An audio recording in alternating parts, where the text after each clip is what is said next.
And now, the man who invented the rear-view mirror and never looked back, Kenny Everett.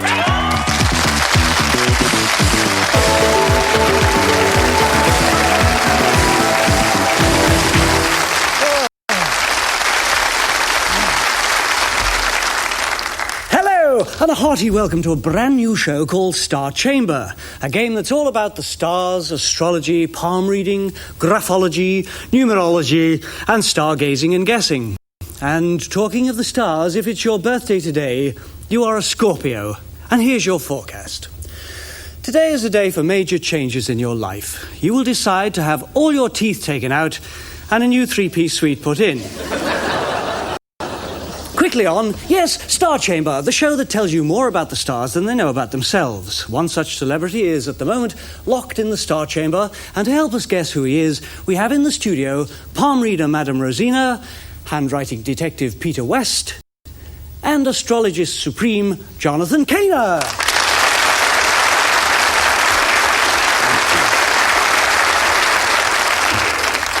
You look much better with makeup, Jonathan. And now, only for you at home and here in the audience, let's see who's in the Starchamber.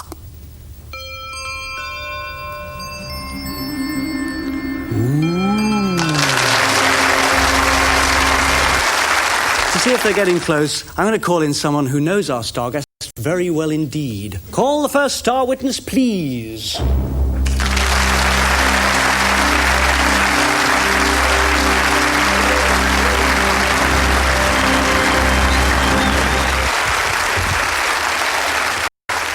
And now, for everyone except our panel, here is the connection. And just for kicks, our celebrity can join in with comments throughout. But to keep him a mystery, we'll put his voice through the Disguisatron. Good evening, celebrity. Good evening, Kenny. Good evening, panel. Doesn't sound anything like him. Now, Jonathan Kaner. All we've told you about our guest is that he's male and was born at 4 a.m. in the morning in Maltby on the 6th of February 1931. What can you tell us about him? Well, I wish I could tell you who he was. But I can tell you a lot about what his horoscope looks like. He's an Aquarian, of course. But he's a very unusual Aquarian in some respects because, well, if I show you his full horoscope here on my computer, you can see, although my little blue arrow is pointing to the sun in Aquarius, and although this shows that he's an idealistic and eccentric sort of a bod, there are other things in this chart, mainly these bright red lines here, which show tremendous tension. Now, what I'm about to say doesn't apply to all Aquarians, it really applies to this chap. And what I can see is that he's a very high achiever. He's got a lot of ambition, and he's actually a great adventurer too. He's very keen, as far as I can see, to take the dangerous route through any particular problem that he's trying to solve. Mind you, all this is hidden, in my opinion, beneath a very extrovert, jocular personality. He's got Sagittarius rising, and that makes him very light-hearted on the surface, very easygoing, apparently. But it hides a very strong and her words carry a lot of weight, let's put it that way. He's a man not to be messed with, and he's certainly a fellow who can lay down the law in no uncertain terms. Everybody knows. Absolutely. Isn't that absolutely right? Every word of that. Every word. I'd You're say brilliant. most of it, yes. Yeah. Eccentric, high achiever, adventurer, and definitely not to be messed with. I don't think he'll like the eccentric, but I do think it's correct. Well, he's not an average sort of person, No, is he? not at all. Well, that means eccentric. Don't argue with me. Peter West, our handwriting expert, all we told you is that he is male, aged between 55 and 65, and we gave you a sample of his handwriting. Let's have a little look at it. Tell us what you think. Well, I only got a very, very little sample to see here. Normally it's a lot longer. However, if we enlarge it and turn it over, you will see that I've enhanced here in red the tremendous gaps between the words. And you'll also notice that the writing slopes towards the right. Now, this tells me that our friend here is sensitive. He enjoys being with people, but he doesn't like working too close to people. I think that he's an individualist. I think he's a charmer to the ladies, perhaps, but not perhaps to his own sex.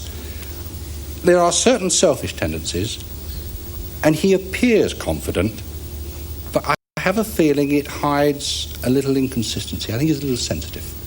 Yeah, he's sensitive, covered by confidence, selfish, charmer, and a sweetie. Sweetie? I don't know whether...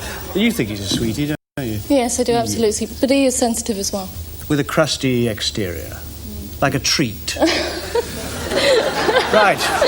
Well, now we go on to Madame Rosina, who's going to go over to the 2 twinkly holes in that very expensive set, and our celebrity is going to push his mitts through, and Madame Rosina is going to give him a good grope. He's brought a bit of sparkle with him. First thing I was going to say, true palmistry is not about the art of reading lines, it's about the whole shape of the hand and all the bits that go with it, the spaces in between, the depths of the lines, and each hand is different. This hand shows what you're born with, and this shows what you do with it. The interesting thing to note is there's a health problem in his lifeline here. But on this hand, he's got what's known as an inner health line, so if there have been problems in the last possibly 2 years, he's not kicking the bucket just yet. He's made his own way, very, very talented, very big mounts. He's very passionate. He cares about everything, very, very deeply. He can be quite ostentatious. He likes a lot of show. He enjoys his success. He loves people. He doesn't suffer fools gladly and collects lost causes. Okay, you put your hands away now.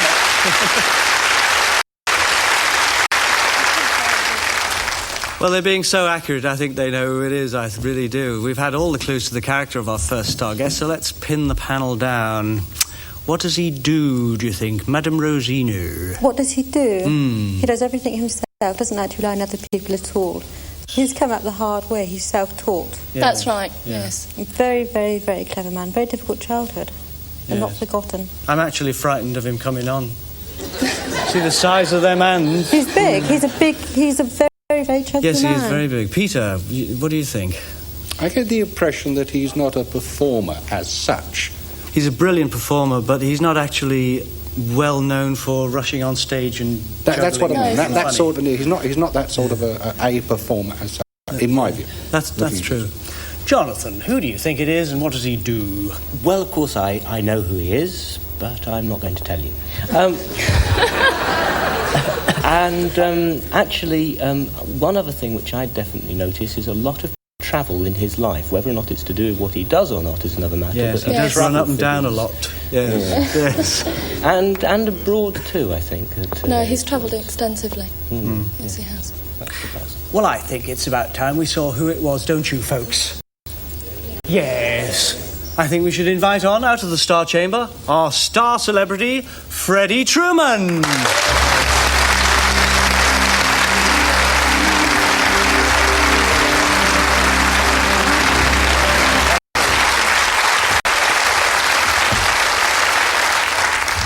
Well, that was bloody accurate, wasn't it, Freddie? To a point, yeah. Not to be messed with. Oh, many years ago, yeah. Tell me, is it true, I read in your doodah, that you were born 14 pounds 1 ounce? That's right, yeah. That's 8 packets of sugar. This is your lovely daughter. Rebecca. Yes, any more at home like her? It was lovely to see you, and thanks for coming and proving our panel is just the greatest panel in the world. Lovely, yeah. Thank you. Well, don't go away, because in part 2 we'll have another guest for our panel to pit their wits against. At the moment, only I know who it is. But now you do too, because here's a little peek. Who is it?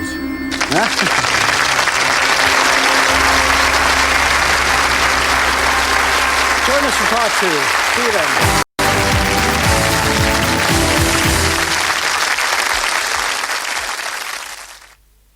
And now, here he is, the inventor of the self-raising hat, Kenny Everett.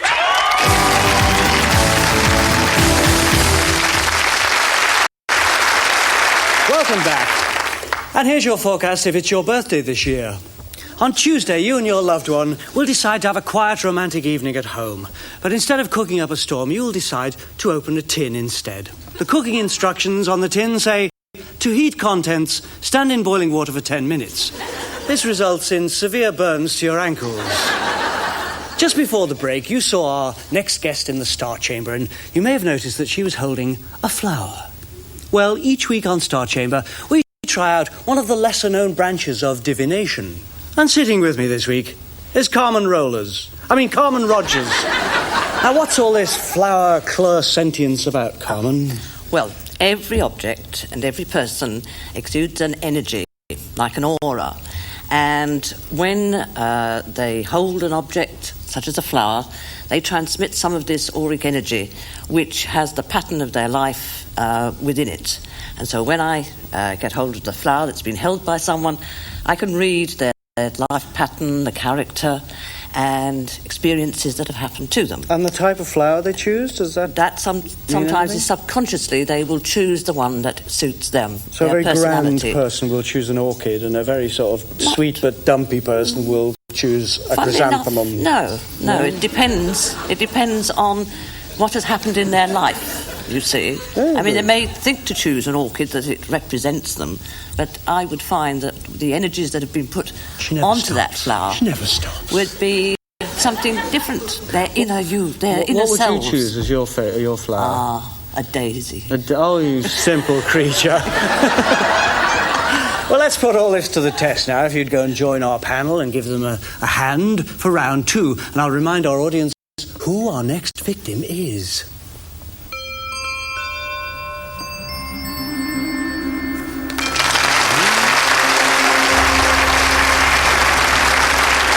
Okay, call the second star witness, please.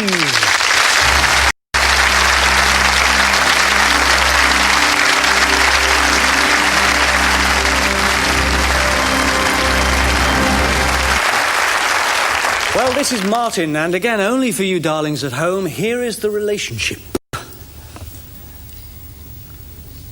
Right, let's start with this week's specialist, Carmen. Right, well, I feel that this person is a very strong-minded person. I'm going to when she was very young, that there may well have been an illness there that they overcame and were stronger afterwards. It made them feel that they must achieve, but I feel around about either their teenage or in their early 20s that they suffered with a sadness that they felt very deeply and still do. As I come nearer to the present day, I feel that there has been an opening, a blooming of their career. They love beautiful things. This person loves beautiful things and tries to create beauty around them. But a little later on, I think they will, almost as though they'll curve off into something totally new. But they're a very strong personality, very loving, and has a beautiful nature. Right, well, that was absolutely correct, Carmen. And now on to Peter West, our handwriting expert. Well, this time, Kenny, we have the writing the normal way up. We turn it upside down. Why do you do that? Turn it upside down, again, because most people will start this end, the first part of the letter, neatly. It doesn't matter who they're writing to. By the time they get halfway down the page or towards the end, they're back to their natural self. And it shows very clearly. And here it does show, because if we turn it over and just show the last little PS underneath the small signature, which wasn't there, I don't get the signature, so I don't get to know, you can see that the writing slips more naturally if you were to compare it with the front. It slopes upwards, which shows that she's very self-reliant. Overall, this young lady is what I would call a can-be. She can be this, she can be that, she needs to be pushed. But once she gets going, she really does know how to achieve. It's all things to all people. If she gets up on Monday, she's in a good mood, she does everything she wants to do. If she gets up on Tuesday, she's in a bad mood, she won't do the things, and she won't be that cooperative, and she can be a little inflexible. And she's certainly not modest. Ooh. Are you a pushy cow? You didn't sound like that in the green room. Nor did you. Are you confident? Do you need to be pushed? Oh, it sounds so silly. Yeah, that's true. I think it's Mickey Mouse. Behave in that Starchamber, you extrovert, you. And now over to Twinkly Little Sausage, Jonathan Caner. All we told him about our guest was She is female. She was born at 10:30 a.m. in Margate on the 21st of August, 1958. Jonathan. Now, once again, the usual things that what I'm about to say doesn't really apply to all Leos. It's true that all Leos are very extrovert, by and large, certainly very warm-hearted, and that they all, given a chance, will show off a lot. For a start, she's got Libra rising. You can see my little arrow pointing to it here, I hope. And this tells me that she's a charmer, an absolute charmer. There's a lot of talent for mimicry in her horoscope. And,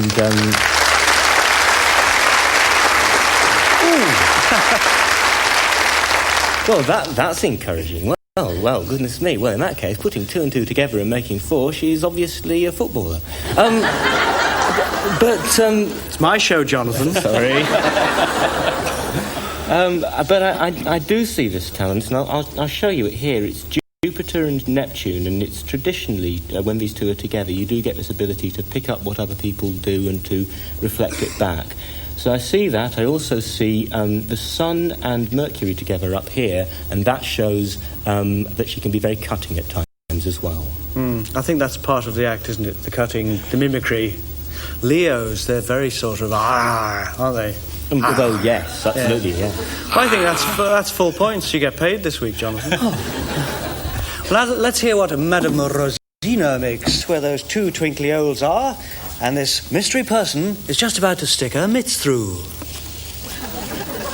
Look at her. Look how she holds your hands. Very loving, very warm. Wants you to get it right. Don't want to look at the lines. Just feel her. She feels lovely. Very, very unconventional. Absolutely outrageous. Would be shy who didn't know, but wouldn't know in 1,000,000 years. Plays practical jokes. Loves fun.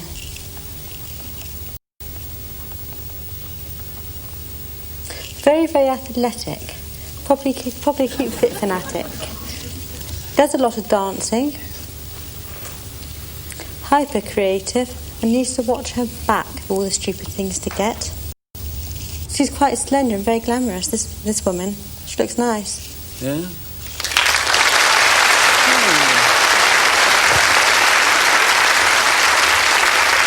Martin, I think there's a few giveaway lines there.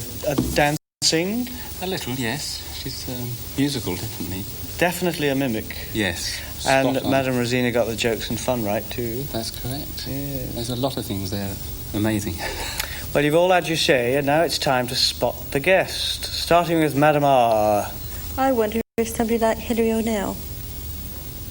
Who? She's an up-and-coming comedian dancer. No, this one's up and came already. Up and came. Yes, she's very well known. Yes. Okay, anybody else? Carmen. I would say someone who certainly performs to the public, and the comedy, the laughter and the strengths. But I can't think of a name at the moment. You don't watch enough telly, do you? You naughty girl. Peter West, who do you think it is? Well, I think she's a performer, and I have the impression, if that's the right word to use, that if she played more herself or was more herself, she would have far more success. Jonathan. I wish I could put a name to my great breakthrough earlier, and I'm sure I'm going to recognise... Yes, you've peaked. I peaked, thank you. Well, they didn't get the name, but they got everything else, so it's not a total defeat for the panel. Ladies and gentlemen, Miss Kate Robbins.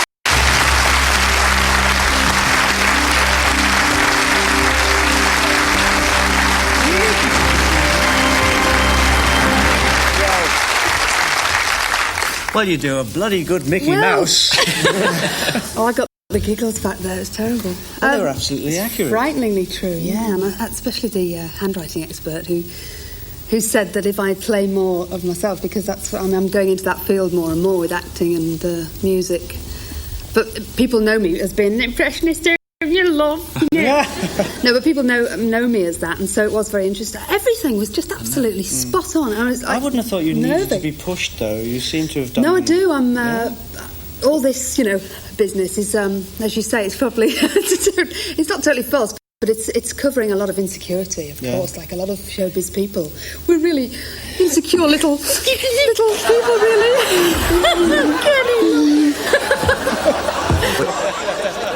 Well, you're so good with all your predictions. I think we should have some definite stuff for the future. Madame Rosina, what do you predict for this lovely lady? What Cameron say, you're riding on a crest, enjoy it. Thank you. I agree. There are several things that you're going to do. They're just coming into... When you said about, my early 20s, there was a lot of sadness. That's true. I went through a terrible patch, didn't I, Martin? Did you have an illness? Yes, I did. I had an embarrassing... I had trench mouth. Yeah. Horses get that. I just thought that... This bit's going. No, I scissors. thought the bit about the nice when you said in my late 20s something nice happened and a blossom. I think I was meeting my hubby. That was meeting my husband. Yeah. So you've a lot you're going to achieve, and it's there in the making. It's there in the making. But as she said, be careful with your back. Oh, I put my back out on a trampoline 3 years ago. Because it could give you trouble. What with that in the trench mouth? Peter West. I can't predict, obviously. I think, Kate, your writing shows you're far more intelligent and gifted than others give you credit for. You get out there and push yourself. I think you'll go a long way. Thank you. She's mine.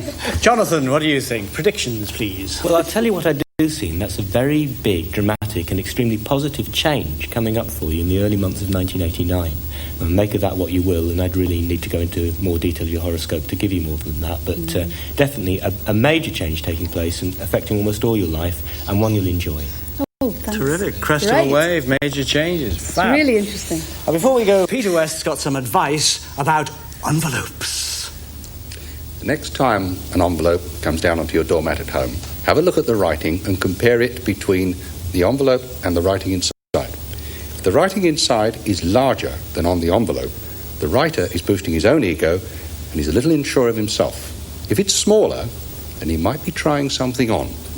Be advised. Ooh. That's going to make a lot of letter writers neurotic. It's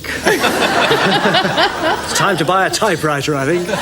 Also time to say ta-ta to our star guests for coming in and getting guest and grilled.